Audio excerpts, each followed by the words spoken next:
You've got your Mic 7 license, your new shiny call sign, and now you want to go out and enjoy a bit of 2 meters. Maybe you fancy going up on a hill and doing a bit of hill topping and a bit of longer distance contacts using your new setup. Let's see what setup is useful for you and give you some hints and tips on operating and enjoying 2 meters on a hill.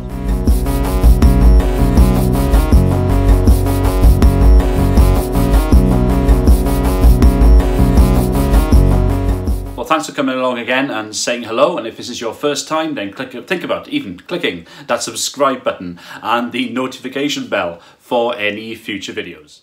About a week or so ago now, some friends of mine and I decided to go up on hills and hold some frequencies and pass around some stations to each other on an event called 145 Alive, and we really enjoyed it.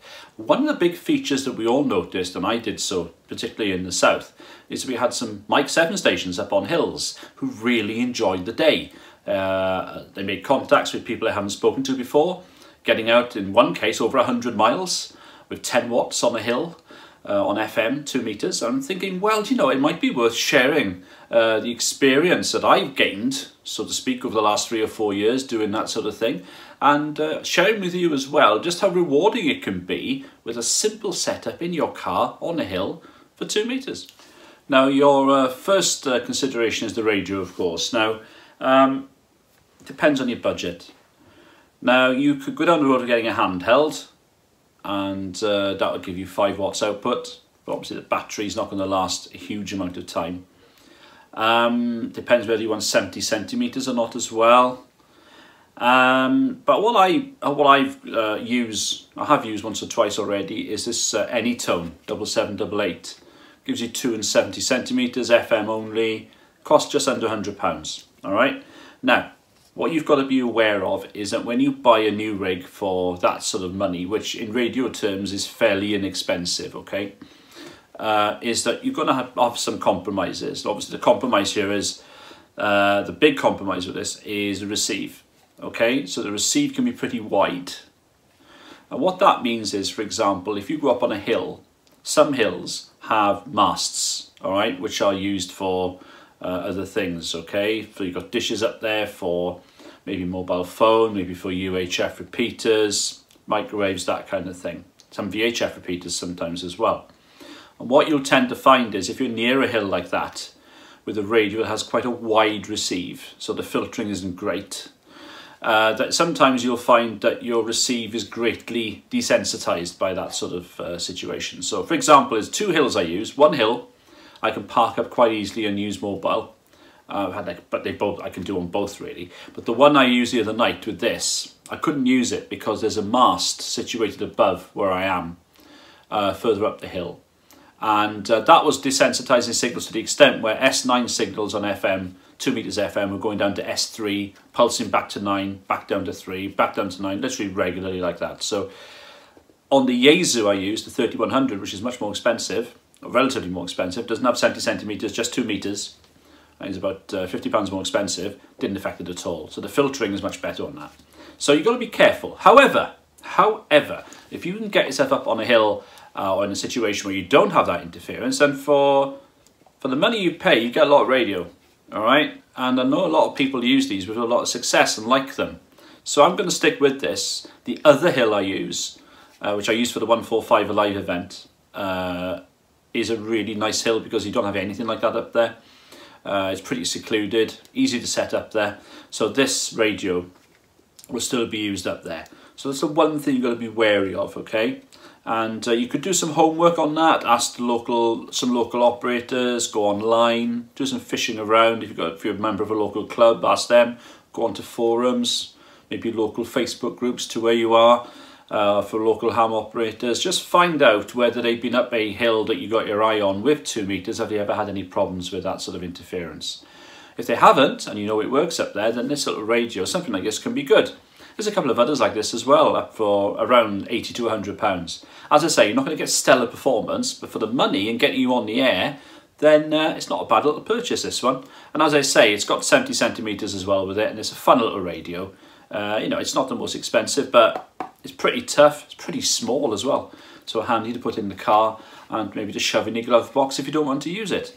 So that's radios. Obviously, you can go more expensive. You can buy one from one of the big three, you know, Yaesu, Icom, Kenwood. Alinco makes some decent 2-meter transceivers as well. But you're probably paying double, all right? And that's maybe just for 2 meters sometimes as well. So do a bit of shopping around, but you can get on the air with a reasonably tidy little mobile 270 centimetre set for about £100. So that's a decent start for you. Now, apart from radios, the next thing to look at is power. You've got, forgot how heavy this was. You've got a couple of options with power. Now, first option you can do, if you're going to go mobile, of course, you can just connect the radio to the main car battery, okay? Just run it through. And if you're happy to do that, brilliant. Obviously, beware that if you've got the ignition turned off and you're powering the radio off the battery, not to drain the battery too much. So turn the ignition on every for 15 minutes and just run it for a little while as to top up the juice. But bottom line is you can do that. If you don't want to do that, if, for example, you share the car, or maybe it's a works vehicle you can't do that with, or you just don't fancy doing it, then of course you can bring some portable battery options as well. That's what I do, to be honest. Now, you've got some really expensive options with batteries as well. You can do something like a LifePo 4 battery, which like a tracer battery, something like that, which is really expensive, okay? But they're really good. They don't give you any voltage drop off at all. Literally, when they stop working, the battery is done. You don't have a general degradation of voltage like you do with one of these. However, they cost a lot of money, but they are much lighter. You can pick them up with one finger like that. They're really easy to use. However, for a lot less money, and for something which is probably going to be good enough for you, especially if you're running 10 watts, of course, being a mic 7, then you could look at something like this. A Yuasa battery, Yuasa, I don't know how you pronounce them. 22 amp hour, 12 volt battery. Lead acid. It's cost about 25 quid, I think 30 quid, something like that. Get them on eBay. And I bought a little golf trolley power pole lead as well, because I like power pole connections, but you can use what you want. You can use crock clips and, you know, chock blocks, whatever you want to do. Fits into the footwell and the passenger seat. The power lead runs from the radio. Job done. Now, some radios, like the Anytone, do actually have a voltage read on the front, so you can tell, you can keep an eye on how much voltage you've got left. And that's important, because with lead-acid batteries, effectively what you don't want to do is use up the full capacity of the battery, okay? So it says it's got 22 amp hours to use here, 22 amps. You're not going to use 22 amps. In reality, to keep the battery healthy, so it's rechargeable again, and you get as many charging cycles as you can out of the battery, then you're looking to use around half the capacity. You're looking at about 11 amps, all right? So how do you know you've got 11 amps left? Well, it's down to the voltage reading. Because when you charge up a lead-acid battery to full capacity, you're going to have a reading of around somewhere around 12.7, 12.8, maybe 12.9 volts, all right? Fully charged. Then you keep an eye on it, and you know when you get down to around 12.1 volts, you've got half capacity left, and that's when you need to start thinking about pulling the plug. And to keep an eye on that, if your radio doesn't have a voltage readout on it, you can just buy one of these very simple little voltage readers.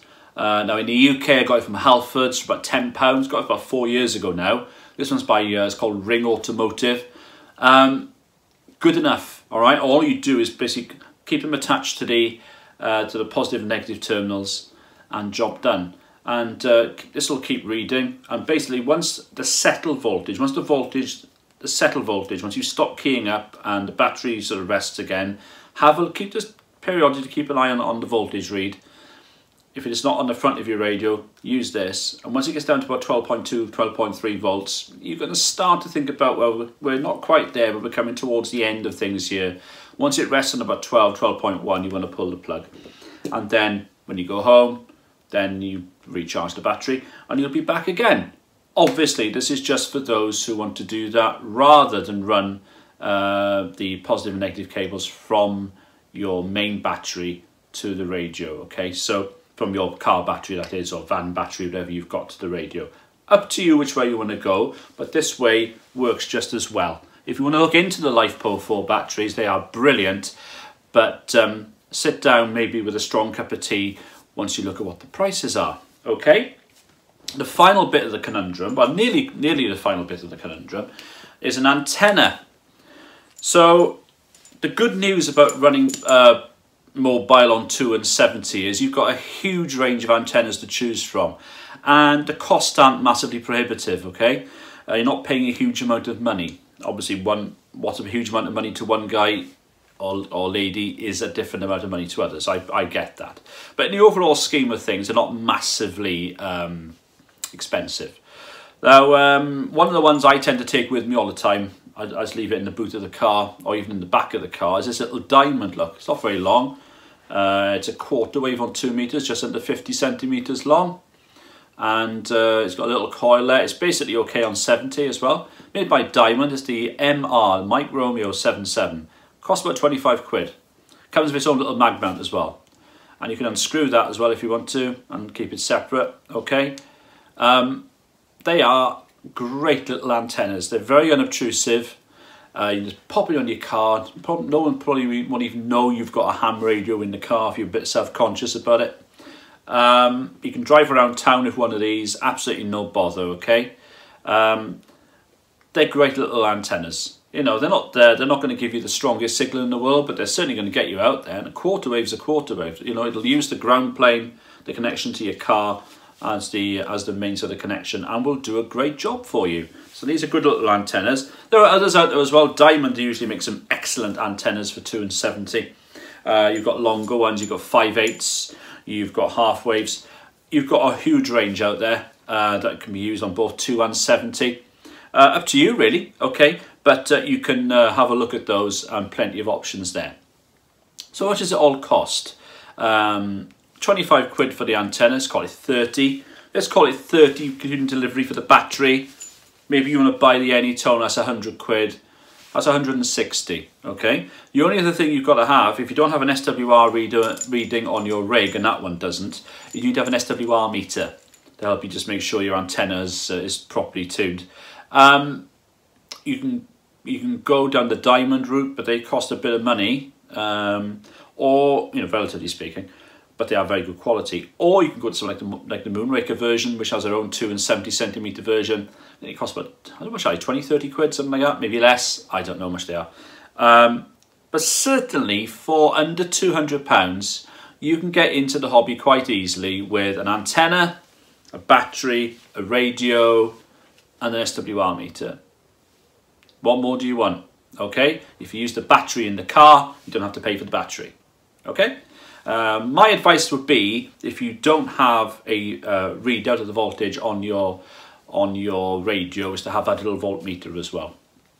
Just something in line to let you know, how your battery's health is doing. But there you are. So I have to say, when I spoke to some of the stations up on high ground last Saturday in that event I mentioned earlier, one of the best, or the furthest copy I had the whole day was from a Mike 7 station. Sam, she was up on high ground in Folkestone, in Kent, 115 miles I think I measured that as. She was on 10 watts and in her own words, a cheap Chinese radio. She had it connected to her car via the cigarette lighter, okay? Running 10 watts with a mag mount on the car. And something as simple as that, 115 mile contact, look, in that situation. Thing about VHF and 2 meters, height is might. Get up high enough, okay? If you've got a reasonably good setup, which is what this would be, you'll do fabulously well, okay? And get out there and call CQ. And that's the good thing about working on 2 meters, all right? Get out there and give it a go. And what I will do as well, I know one or two of you may have seen the video already, I'll leave a little link up there for my homebrew 2 meter portable antenna made out of RG58 coax. One or two people I know already have used them, have made them and used them to great success, and I've used it a few times now and really love it. So I'll leave a little link up there for you to have a look at that as well. If you want to go fully portable, maybe use that instead of the mag mount. But there you go. Anyway, plenty of food for thought for you. There are probably other options I haven't mentioned, but if you're new to the hobby or new maybe to going out on going sort of mobile on 2 meters, there's some ideas for you, and there's plenty of information out there online in magazines and stuff for you to have a look at different products and different prices. Thanks for stopping along. This is Tim G5TM wishing you the very best with your 2 meter mobile setups, and I hope to catch you on the air soon. 7-3 and take care now. Bye-bye.